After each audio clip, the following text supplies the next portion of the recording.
உங்கள் வீடு தேடி வரும் அரசு. உங்களுடன் ஸ்டாலின்.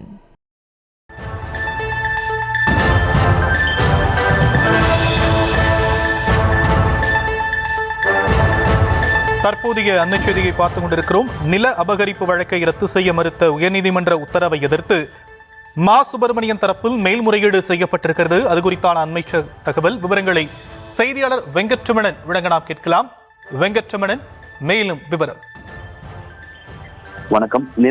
நில அபகரிப்பு வழக்கை ரத்து செய்ய மறுத்த உயர்நீதிமன்ற உத்தரவை எதிர்த்து அமைச்சர் மா. சுப்பிரமணியன் தொடர்ந்த மேல்முறையீட்டு மனு உச்சநீதிமன்றத்தில் விசாரணைக்கு வந்தது.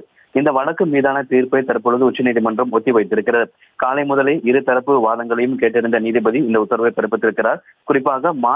சுப்பிரமணியம் தரப்பில் ஆஜரான வழக்கறிஞர் மேயராக பதவி வகித்த போது உள்ள குற்றச்சாட்டுகள் தொடர்பாக வழக்கு பதிவிடுவதற்காக தான் எம்எல்ஏவாக தேர்ந்தெடுக்கப்பட்ட பின்னர் எதிர்மனுதாரர் சார்பில் சபாநாயகரிடம் அனுமதி கோரப்பட்டுள்ளது. அந்த நடைமுறை தவறானது என குறிப்பிட்டிருந்தார். அதே போல எதிர்தரப்பு மனுதாரருடைய வழக்கறிஞரும் இந்த சொத்தை அபகரிப்பதற்காக மா. சுப்பிரமணியன் தரப்பில் போலியான ரேஷன் கார்டுகள், அடையாள அட்டைகள், ஆவணங்கள் தயார் செய்யப்பட்டிருப்பதாகவும் தெரிவித்திருந்தார். மீண்டும் அதற்கு அமைச்சர் மா. சுப்பிரமணியன் தரப்பு வழக்கறிஞர் 10 முதல் 15 ஆண்டுகளுக்கு முன்பதாக ஒருவர் எந்த இடத்தில் மேயராக இருந்தபோது கூறப்பட்டுள்ள குற்றச்சாட்டுக்காக 15 ஆண்டுகளுக்கு பின்னர் அவர் ஒரு அமைச்சராகவோ எம்எல்ஏவாகவோ உறுப்பினராகவோ இருக்கும் பட்சத்தில் அவர் மீது நடவடிக்கை எடுக்க எப்படி சபாநாயகரிடம் அனுமதி கோர முடியும் என கூறினார்.